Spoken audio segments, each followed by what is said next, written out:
Hey students, today we are going to cover the point of view in word choice practice checkpoint on the Quien assignment. This was a lesson I taught during our last face-to-face week before we went to remote learning. And I wanted to go over this lesson as a review, especially with how much this checkpoint relates to your final products. Here I have a co-teacher here. This is Remy. There might be up to 3 cats that join us today in this lesson.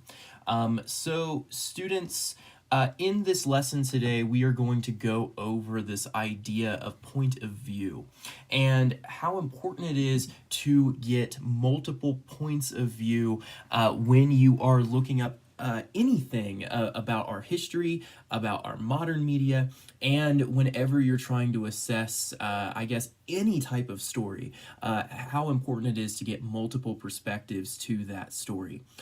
Focusing on this point in history, we are talking about the Spanish colonization of Latin America. Specifically of the Aztecs, the Maya, the Inca, and the Tiano. Today we are going to talk about the Spanish colonization of the Aztecs.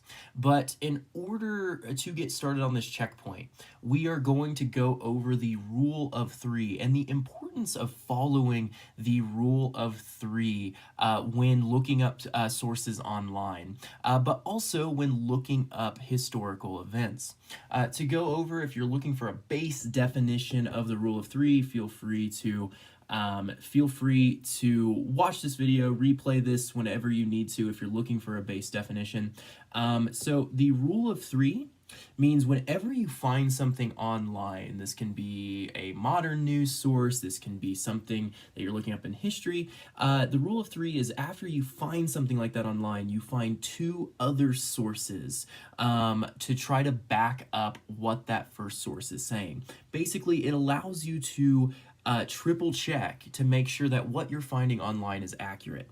And today we're going to go over why that's so important in our modern news and also why it is so important to also apply this rule whenever you're focusing on history. We're going to start by going to the Nearpod lesson. Students, this self-paced lesson can be found in the Perspective in Literature and Media checkpoint on the Summit Learning platform. To access this self-paced lesson, we're going to go to Nearpod. And to go over the rule of 3, we're going to start by looking over new news coverage today. If you need a refresher on the rule of 3 at any time, there is a wonderful video that you can find under your additional resources in Perspective in Literature and Media. And that video is called Detecting Lies and Staying True, Finding Accurate Information Online. It's a 2-minute video, and it is absolutely excellent. Students, one of the most challenging, one of the biggest challenges that we are currently facing, and it's something that's going to be defining for your generation, is how we can continue finding accurate information online when there is so much to be found online.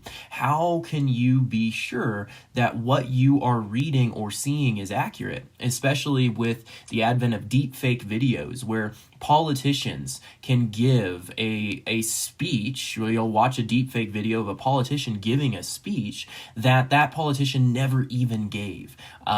It was completely video edited, and it sounds absolutely realistic. And the problem is, when it comes to this, the technology is only getting better. It is going to get easier and easier and easier to make it sound like a person gave a speech that they've never given, to present fake information as if it were factual.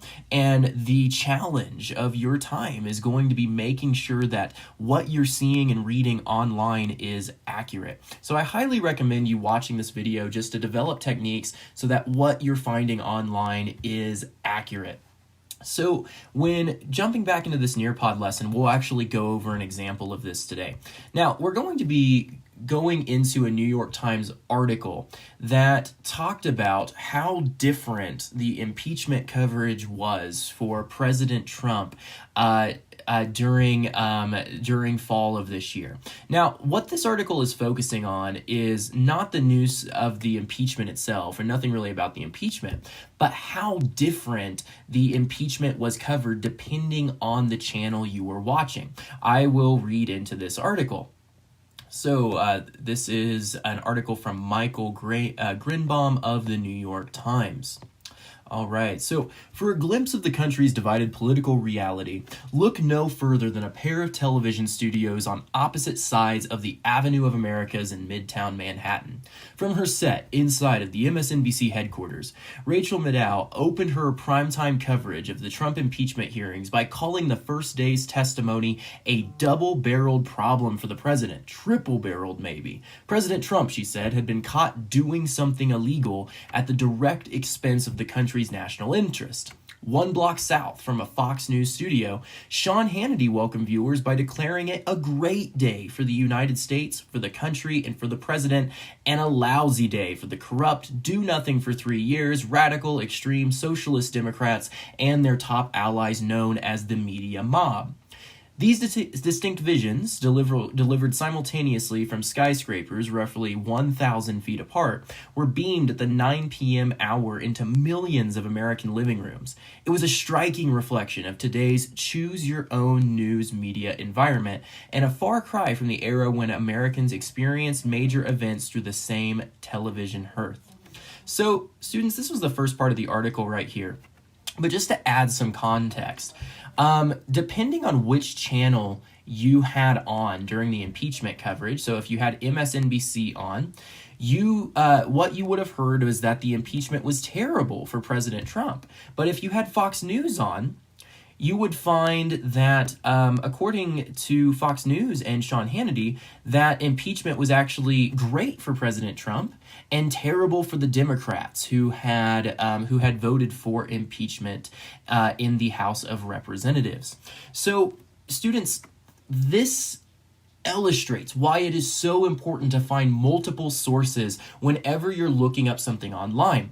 This is news coverage, news that Americans rely on to get their information about modern events. But the scary thing about this time is depending on what channel you had on, you were going to get a completely, the news itself was going to be completely different depending on the channel you had on. This is why the rule of three, finding 3 sources online for your information, is so incredibly important. Students, a great example of this, it also comes when researching history, which takes us to our summit learning assignment today, or our assignment that we are going to be doing on the Spanish and the Aztecs today. So, students, applying the rule of 3 not only to current news is important, but also applying it to our history is equally important. So, students, a good example would be some of the history that I learned through the online program that I used in my middle school, talked about the Spanish discovering what is now Latin America. They talked about how the Spanish hoped to spread their religion to people all throughout Latin America to help people in Latin America. But what we find now, that I probably learned that about 14 years ago now, is that this history was not listening to the side of the story from the people who were already living in Latin America. For example, just saying that the Spanish discovered Latin America is incorrect. There were people already living there. So just that word choice was incorrect, and that word choice wasn't listening to the side of the story from the folks in Latin America.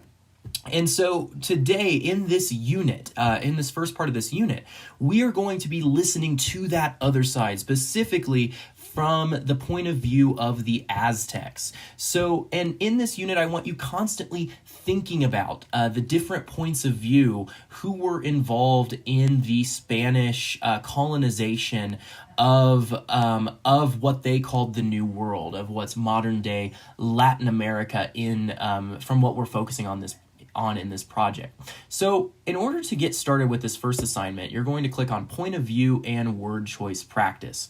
Now, if at any point you are feeling lost and you're not sure, or you get confused on the timeline and what exactly happened between the Spanish and the Aztecs, here is, if you go to checkpoint number 1, there is an Aztec civilization timeline right here. And if you click on this timeline, it gives you a complete timeline of the fall of the Aztec Empire. And I encourage you to, at any time, if you are in this unit and you're not sure about some details, please refer to this timeline at any time in this unit. For your checkpoint number 1, what you are going to focus on is working on the point of view and word choice practice. Specifically, we are going to be reading an account from a Spanish priest who went to Mexico to convert all of the Aztecs to the Catholic Church. Now, the Aztecs, when the Spanish talked about colonizing the Aztecs, they often talked about the reason that they were doing it. They would put really racist language and say that the Aztecs were savages, and really focus on the fact that the Aztecs committed human sacrifices. But when they said this, they only were presenting a very narrow view of the Aztec civilization. And the Spanish weren't talking about how the Aztecs were incredibly ahead of their time in their education, how they tried to educate their entire population, including young women and including slaves who were in their population. They didn't mention the Aztecs' advanced farming techniques that they had. Farming techniques that we are actually looking into today, chinampas, we are actually researching today to see if that can help feed our growing population around the world. There are estimates that we will have 9 billion people on our planet in 2050. So figuring out solutions on how to make sure that we can feed this population, this growing population on our planet is so important. But the Spanish did not focus on this part of the Aztec civilization. They only talked about how the Aztecs needed to be saved. So we're going to read an account from a Spanish priest that kind of presents a different story here.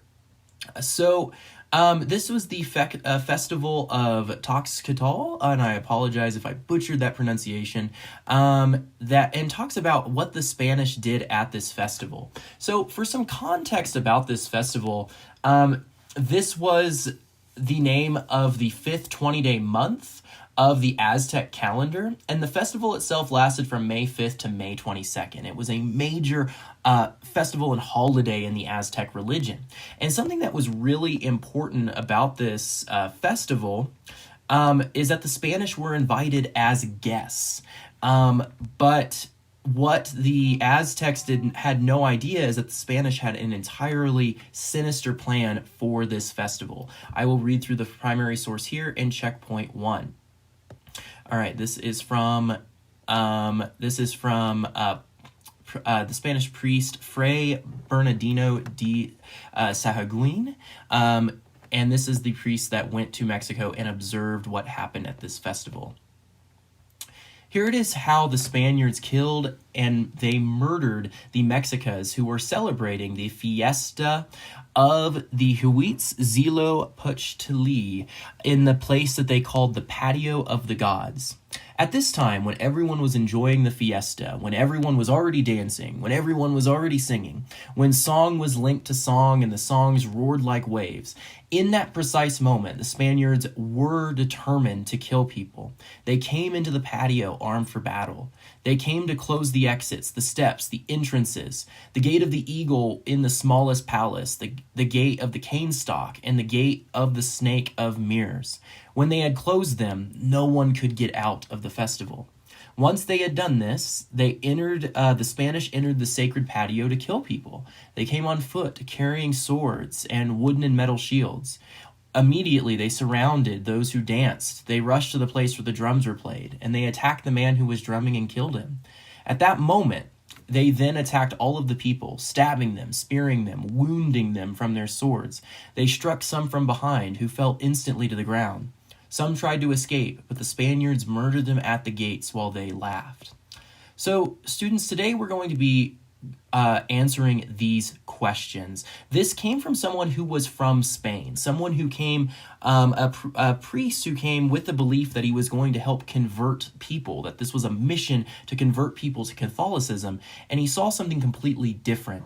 And there were some people on the Spanish side, like this priest, who said that while the Spanish was telling everyone that they had to convert everyone to Catholicism because people were savages, they would come and some, like this priest, said that the savage acts they were observing were coming from the Spanish. Just in this example, the Spanish were invited to a party and ended up murdering everyone at this party.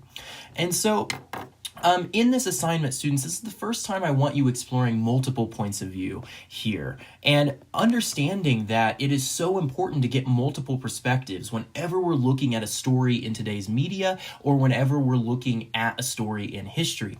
Now, I've had some students in class who were asking, they were like, well, were the Spanish lying about the sacrifices? No, the Spanish were not lying about that. And it's a great thing that so many of our modern civilizations have moved away from the horrific practice of human sacrifice. But the important part of that story is that that was only a piece of the Aztec story. And for such a long time, even when I was doing online learning when I was in 6th grade, I only learned the Spanish side of the story. I did not learn anything else about the Aztecs. And because of that, in this unit, you are going to start exploring other sides of the story, other points of view, and try to get a more complete sense for the complete stories in our history. Now, an important thing about history is that it will constantly change. We're constantly going to unearth new documents that have new sides of the story that we haven't considered before. But the important thing about history is that you keep looking, keep following the rule of 3. Always try to get as many perspectives as possible and as many sides of the story.